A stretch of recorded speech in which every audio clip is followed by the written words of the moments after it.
Hello student, नमस्कार।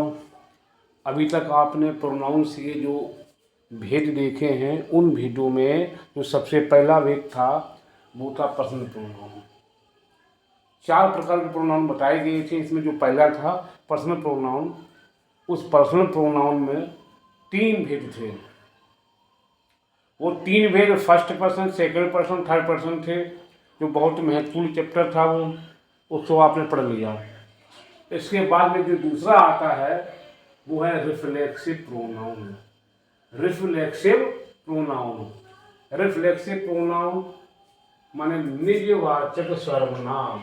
जैसा कि लिखा हुआ निज, निजी, एक ही चीज। निज या निजी माने ये मेरी निजी संपत्ति है, मन अपनी स्वयं की, वही निजवाचक सर्वनाम है। माने जो अपने लिए यूज किया जाता है, स्वयं के लिए यूज किया जाता है, वो निजवाचक होता है। और साधारण तरीके से हिंदी में समझते हैं कि ये मेरी निजी संपत्ति है।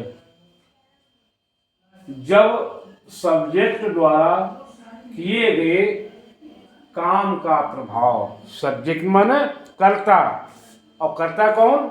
जो काम करने वाला होता है। बहुत से कंफ्यूजन में ये रहते हैं, सब्जेक्ट क्या, प्रेडिकेट क्या, वर्ब क्या, हेल्पिंग वर्ब क्या है। इनको समझना बहुत जरूरी होता है। वैसे तो ग्रामर में बताते हैं पहले सब्जेक्ट लगाओ, फिर वर्ब, फिर हेल्पिंग वर्ब, फिर मेन वर्ब, फिर ऑब्जेक्ट, ये सब होता है। लेकिन उनको समझना भी जरूरी होता है। सब्जेक्ट है क्या? सब्जेक्ट माने कर्ता वो होता है जो स्वयं काम करता है, खुद काम करने वाला होता है, स्वयं काम करता है। अब समझने वाला है, और वही सब्जेक्ट होता है, और पहचान उसके शुरुआत में उसको यूज किया जाता है। कभी कभी कोई ऐसा शब्द उसमें आता है जो कि थोड़ा बीच में सब्जेक्ट ला जाता है, लेकिन उससे भी मालूम पड़ेगा कि काम करने वाला ही होता है। जब सब्जेक्ट द्वारा किए गए काम का प्रभाव किसी दूसरे पर न पड़कर स्वयं अपने पर ही पड़े। माने सब्जेक्ट द्वारा जो काम किया जाता है उसका प्रभाव किसी दूसरे पर नहीं पड़ता है। अब जैसे मैंने एक किताब पढ़ी, मैं मैदान में खेला, ठीक है, तो इसका मतलब वो प्रभाव दूसरा पड़ रहा है।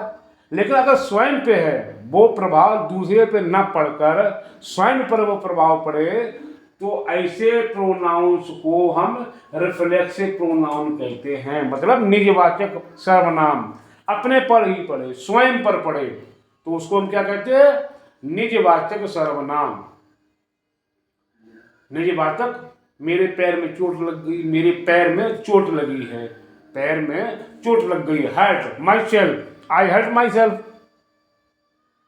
आई हर्ट माई सेल्फ, इंजर्ड हो गया है, घायल हो गया मेरा पैर। कहने मतलब ये है कि स्वयं के लिए वो कह रहा है, अपने लिए कह रहा है। अगर कोई योर है, यू है, तो यू के साथ योर लगता है।